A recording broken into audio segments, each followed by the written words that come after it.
Welcome to the session. In the previous session, we have discussed about the chemical theory of corrosion or dry corrosion theory. Now, in this session, we are going to discuss about the electrochemical theory of corrosion or wet theory of corrosion. So, wet here it implies very clearly. So, wet theory of corrosion means here we are using water or moisture. So you can see in this diagram, this blue colored drop is water drop. A single water drop will cause a lot of nonsense here. That is corrosion. So if you see here clearly, this is an iron rod. Just I showed you in the previous lots rusting of iron nails, right? So that iron rod or iron nail you have taken. Then what happens if it is wet? This is our water. What happens in presence of water? The rusting is taking place only in presence of water.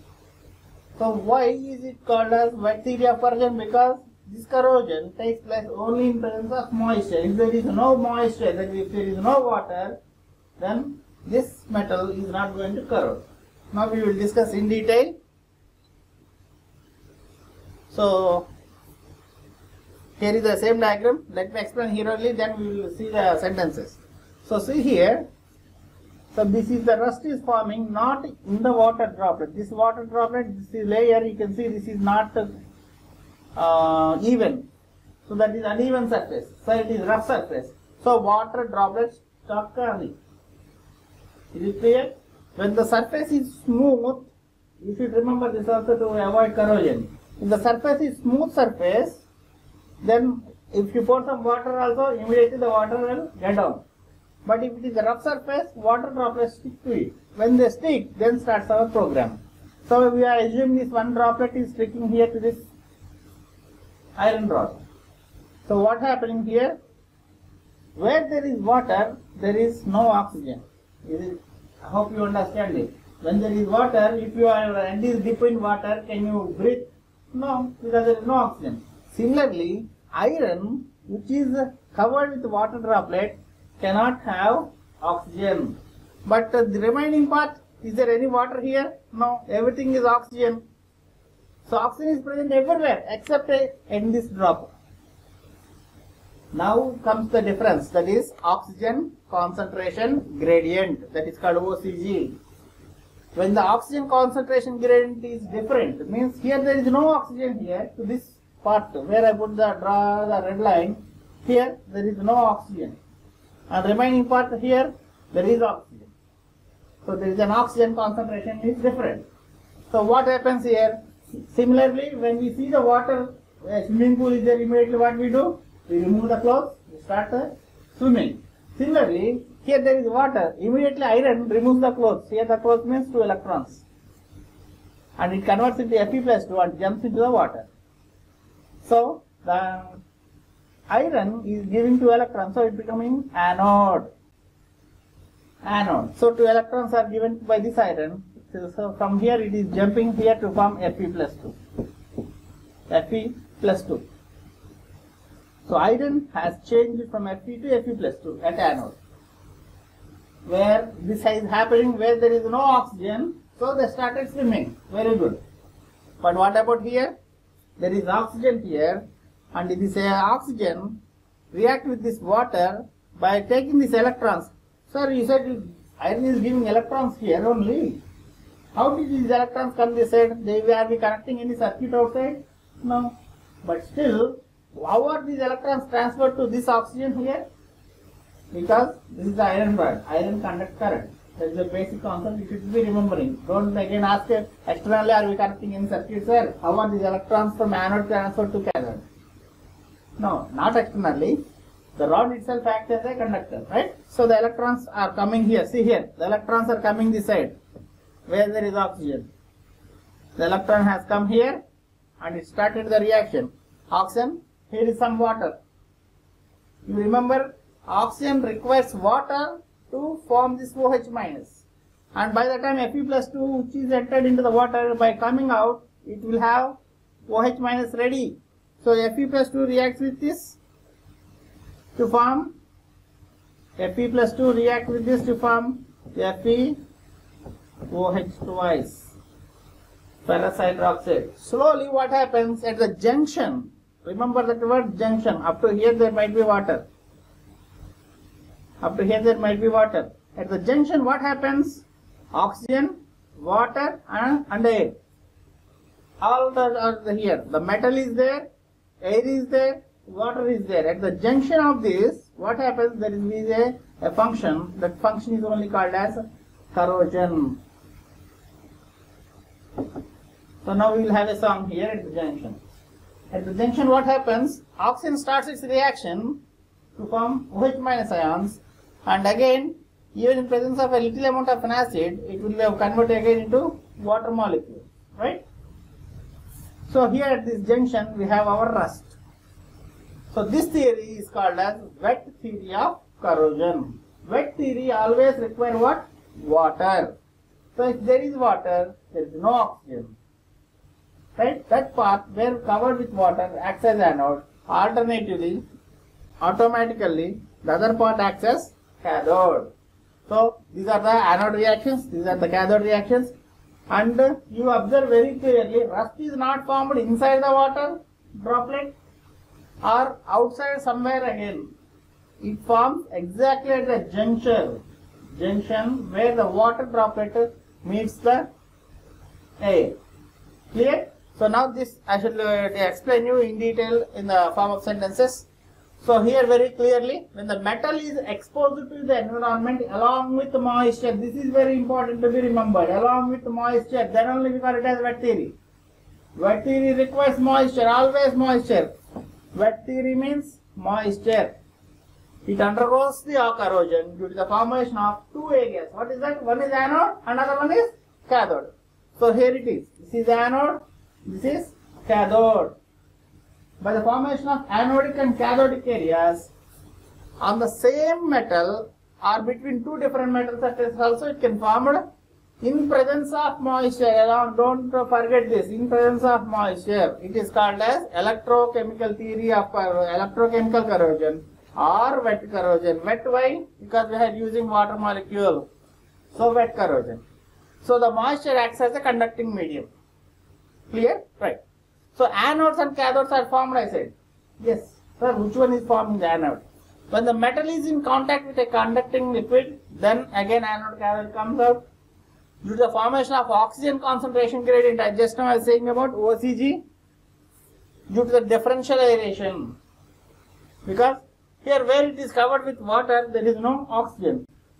Here there is oxygen. So there is a difference in oxygen concentration. So that is one of the reasons for the formation of anode and cathodes.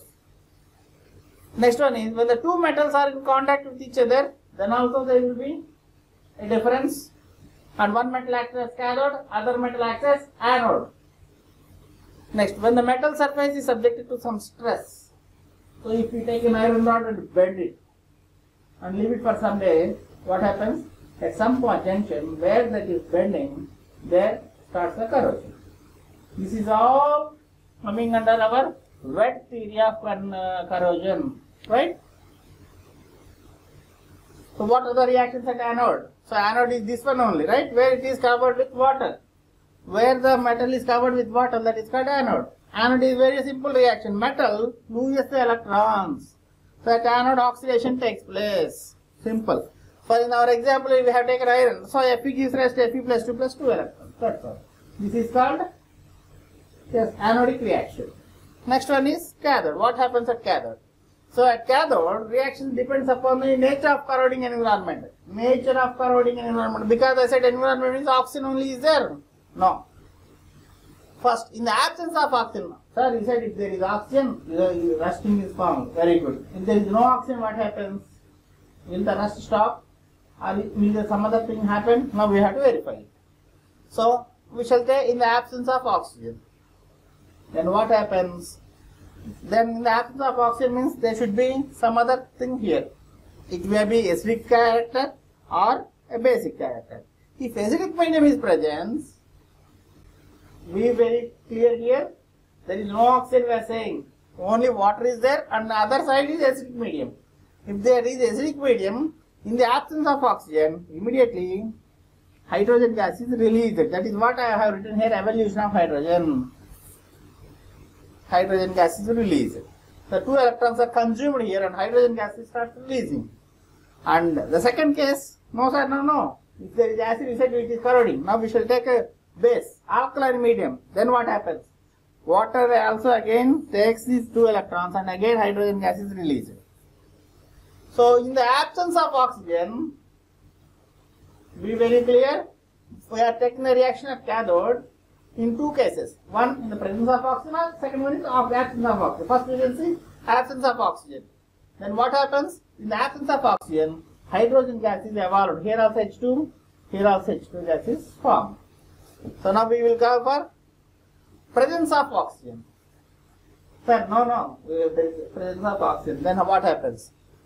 We get the reaction 4OH minus, and this 4OH minus react with Fe+2 and forms FeOH twice, and slowly you observe very clearly rusting of iron doesn't form it in one day. Slowly the rusting takes place. First it will form FeOH twice. Slowly after some time, this gives the final equation. No? This gives the final equation FeOH2 thrice, that is Fe2O3. This is called as the rust. So rusting of iron taken place even in the presence of oxygen or in the absence of oxygen at junction. Yes, this is the rust deposit Fe2O3 XH2O. This theory is called as electrochemical theory of corrosion. Electrochemical theory. Why are they calling electrochemical theory? Because there is one anode and there is one cathode. If there is anode and cathode, immediately with junction, which that is called as electrochemical, right? The electrochemical part. That is why it is called electrochemical theory of corrosion. Then why is it called wet theory of corrosion? Because every time we are using moisture. So till now you should be very clear that corrosion is possible even in the presence of moisture or absence of moisture. So in the absence of moisture we said dry theory of corrosion. In the presence of moisture we have discussed about the wet theory of corrosion. So this is how I have been explaining all the things here. So here at the junction only we have the rust here. That is the reason if you see the nail, what happens? It will not rust everywhere. Where the droplet of water stops, there at the junction, there only the rust starts. One is anode, the other one is cathode form. So at the junction here, by giving the electrons to the oxygen, the anodic cathodic reactions take place, and here the anodic reaction takes place, and it forms the rust. This theory is called as wet theory of corrosion, and this will be very, very important concept for us. So you may be asked a question directly. Explain the concept of wet theory of corrosion and discuss the electrochemical theory of corrosion. Simple question and direct question, right? Or it may be confusedly, they may ask it. The iron poles posted in the playground are being rusted. Explain the concept behind this. If that's the question, what are they asking? What are they intended? What are they expecting from you? Means we are expecting this electrochemical theory of corrosion or wet theory of corrosion. So directly, instead of asking directly, they are saying there are a iron pole is being rusted. What is the concept behind this? Means immediately you should say rusting means electrochemical theory of corrosion or wet theory of corrosion. Right? So this is all about the wet theory of corrosion. Now we will see the types of corrosion, and we have to discuss about 4 important types of corrosion. The first one is galvanic corrosion, second one is differential aeration corrosion, third one stress corrosion, fourth one is waterline corrosion. It should be very clear, all the 4 are interrelated. Don't say this is again that chemical theory sir or electrochemical theory. No, not that. We are discussing, those are all the theories to explain the corrosion. Now we are seeing the types of corrosion. First one we will see what is galvanic corrosion. So here you can see the diagram very clearly.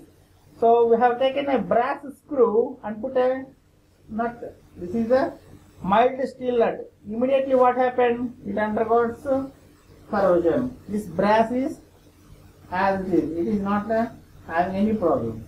Why? Because it acts as cathode. And mild steel nut acts as anode. This is called as galvanic corrosion or bimetallic corrosion. Why bimetallic? We are using two different metals.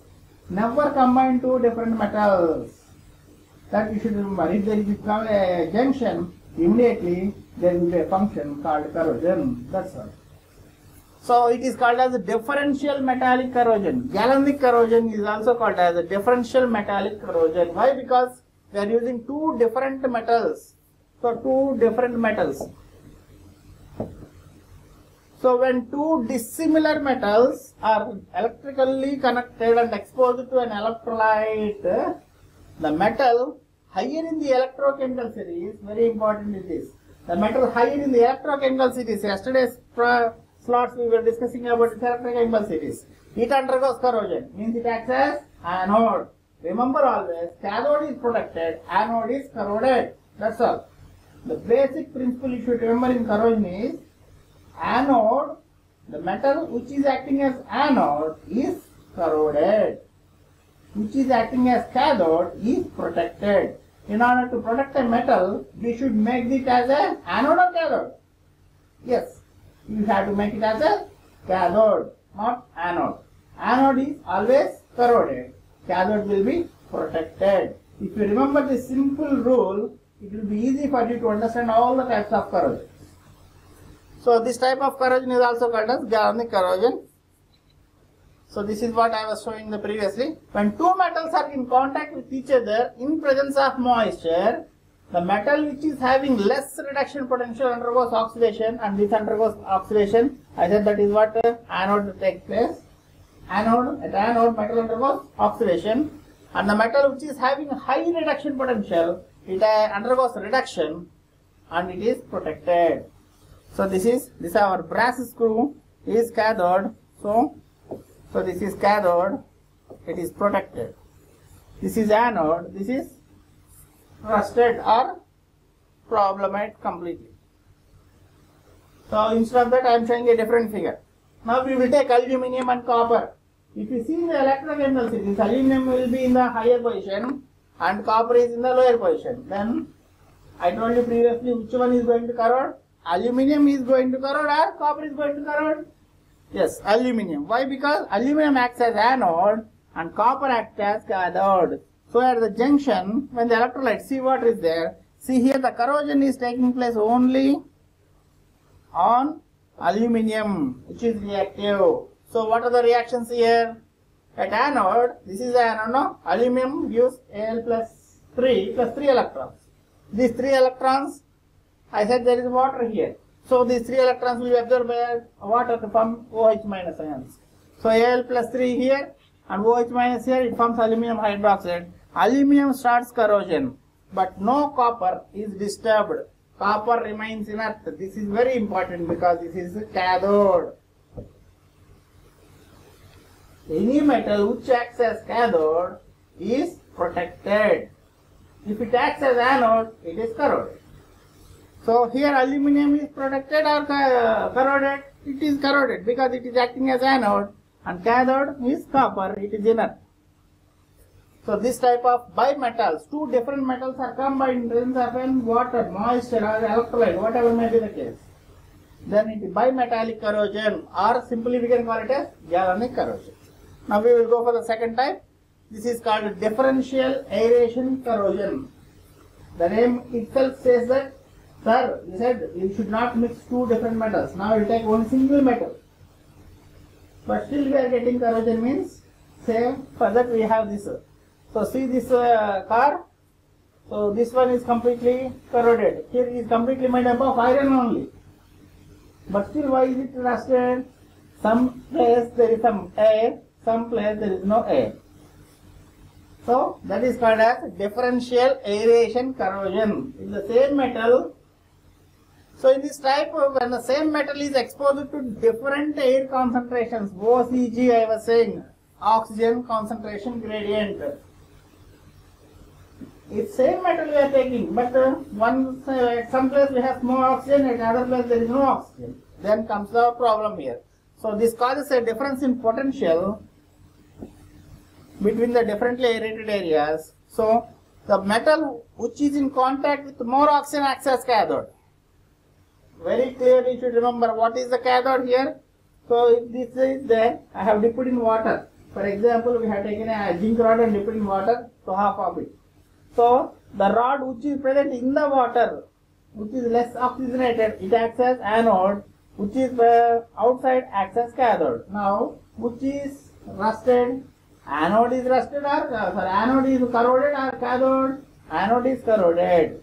Less oxygenated area is corroded.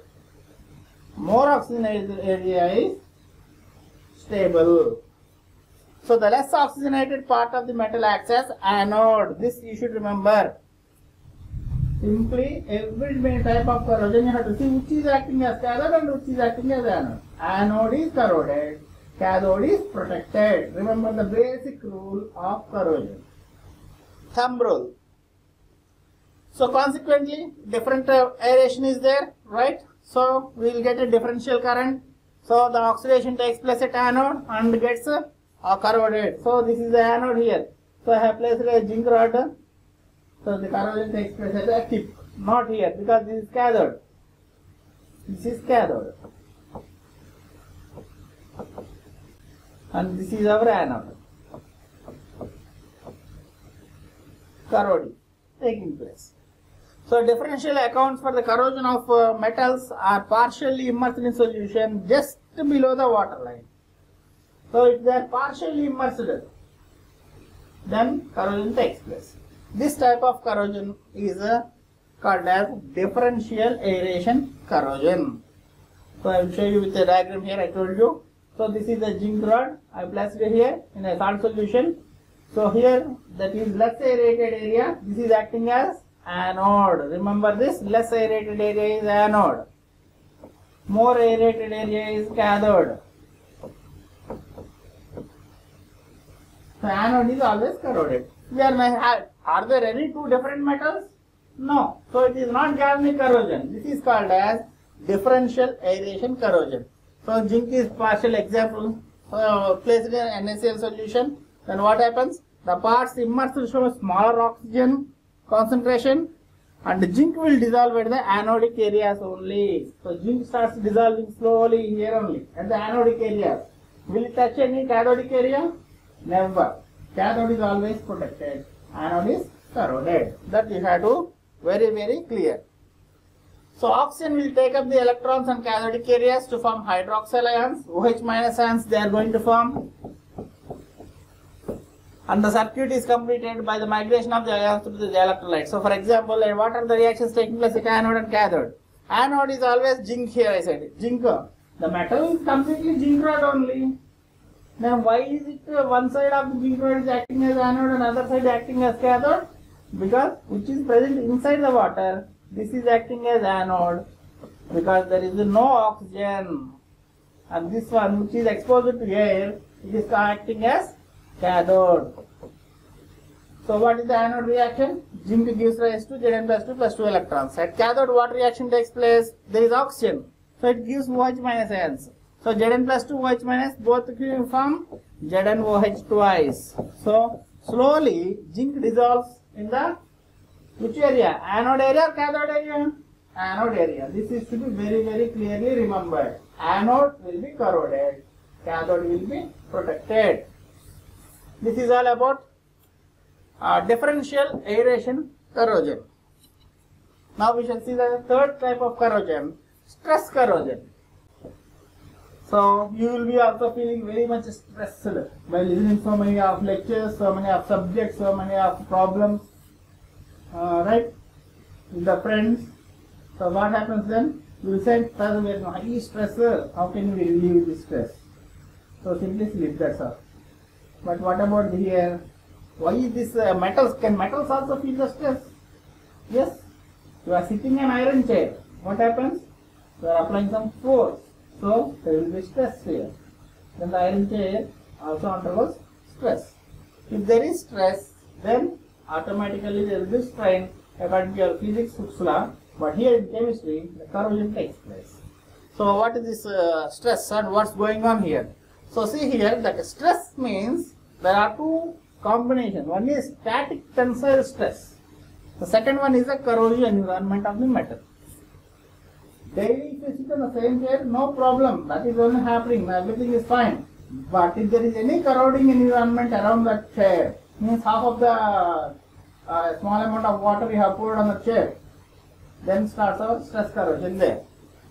So it is characterized highly by a localized attack. Where there is a stress, there only the corrosion takes place.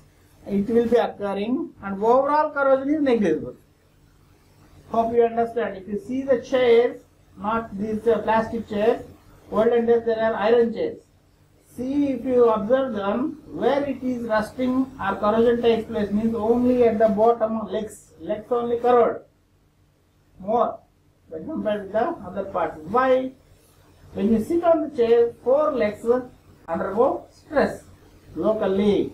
Then in the corrosive environment, the corrosion will be very high at the legs part, and remaining part will be less. That is why they cover it with the plastic caps. So for stress corrosion to occur, one is important is tensile stress should be there, and a specific corrosive environment should also be there. So 2 factors are required here. Stress should be there and corrosion environment also should be there. If I keep plastic caps, is there corrosion environment? No. So if one factor is not there, no stress corrosion. For stress corrosion to occur, there should be 2 factors. One is tensile stress, second one is specific corrosion environment. So this is how. So I have taken a rod and tried to bend it and kept in a solution, aqua solution. So what is stress here? Stress, where is it stressed? Where it is bent. Just we have taken a straight rod and we bent it. Where we have bent, there if you touch it will be hot also, very it will be. That is under stress. So I put it in the aqua solution. What happens? The part which has undergone stress, that only acts as anode, and remaining complete part acts as cathode. This is very, very important. Only that specific part, this is very important to remember. Highly localized attack occurring, and remaining all parts, no, if they are protected, only where the stress is occurring, there only it takes place. So you should understand what is meant by stress corrosion here. So this is stress corrosion. So here, so I said about the chair, for example. So the chair, slightly you are bending. So you are sitting on this rod or chair here, the leg here. So this is 2 parts, and here there is a small part where it is occurring very large amount of stress is bearing. Your load is being bared on this one. So you are taking a hammer and continuously beating. That is called hammering. When you see the hammer is not corroded. What is corroded? The plate why we have taken this, that is being corroded. So this is our anode. This becomes the anode. And remaining part complete becomes the cathode. Is cathode corroded? No, cathode is not corroded. Only anode undergoes corrosion. Cathode is protected. The same diagram here I have placed. This part is anode and remaining is cathode. So the corrosive agents, what are the corrosive agents, sir? Means first one, alkalis, strong solutions of alkalis, and nitrates also you take. And for brass, ammonia. Even a trace of ammonia is there, brass corrodes fastly. And chloride solutions for stainless steel. So if you take a bleaching powder and continuously using the stainless steel, then it starts corrosion. So this stress corrosion generally is also seen in fabricated, means alloys also. So because why? This is the alloy caused by heavy working, rolling, drawing and all these things we do to make the thin films or thick thin sheets. There we find this stress corrosion. And this stress corrosion involves the localized electrochemical corrosion. Every time you should remember this. Why? Because it is found in 2 areas. One is the anodic area, This is our anodic area. This is our anodic area. Anodic area. Another one is more cathodic area. So the presence of stress produces a strain. Simple. If there is stress, there will be strain. So which results in the localized zones of higher electrode potential. So this has the stress. So here only the strain is produced. It is acting as anode. So this is acting as anode. So at that particular point only, they are going to have more stresses. So if you observe here, I put a different one. So this is a iron pipe carrying water, and there is a vent there. So they bent that iron rod. So there small crack started. That is the part under stress. So cracks started here. Right?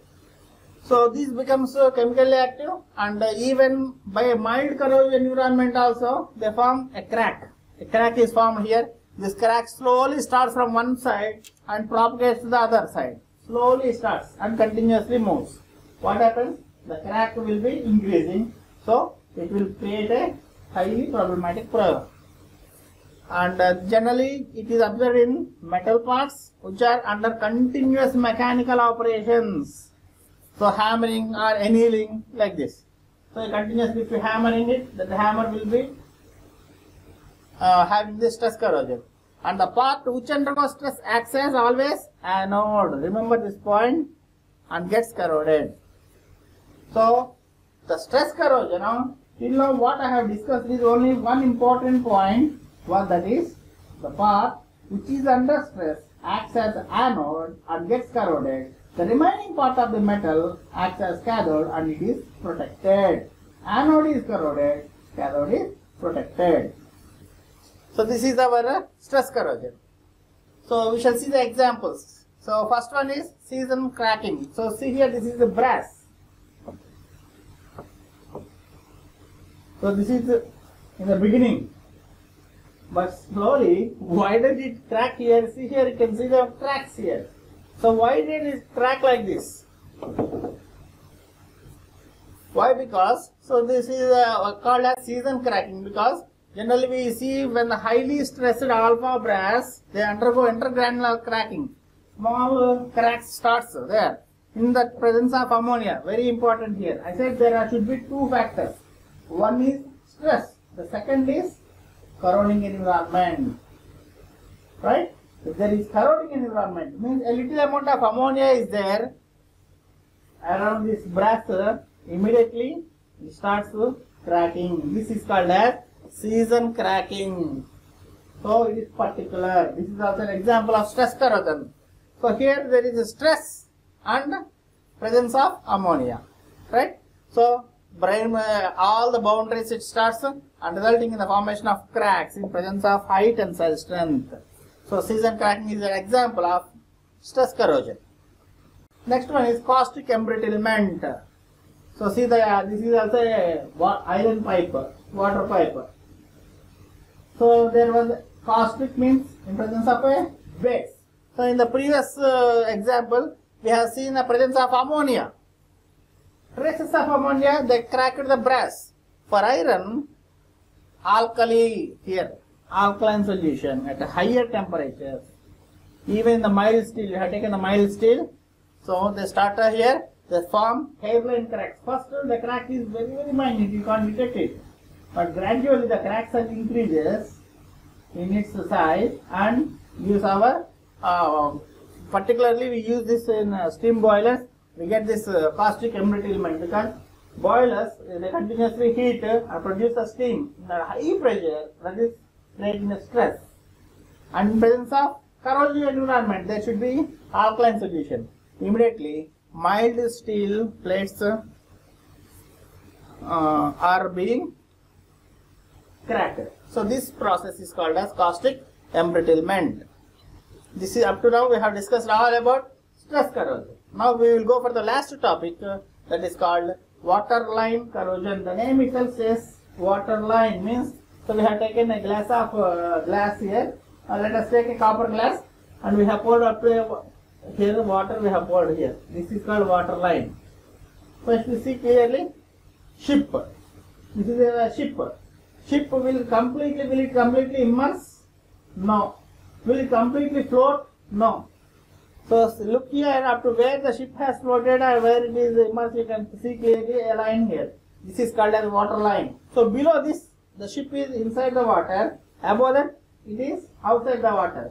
Inside the water means oxygen is less. Outside the water means above the water means oxygen is more.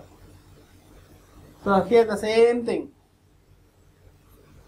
So above the water line acts as cathode.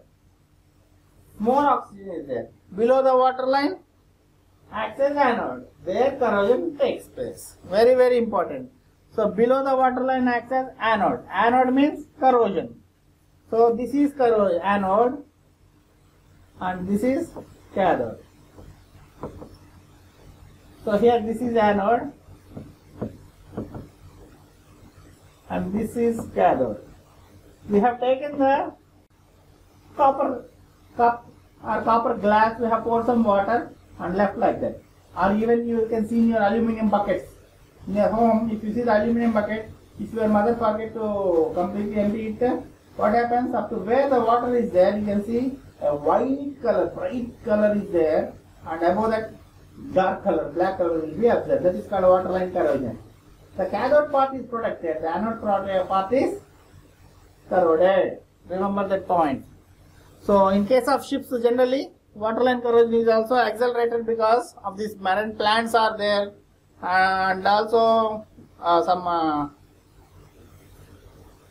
alkaline water, sea water, right? So for this, what we have to use is special anti-fouling paints are used to stop it. So to stop this waterline corrosion for ships, we use some special paint, right? So that it will not corrode.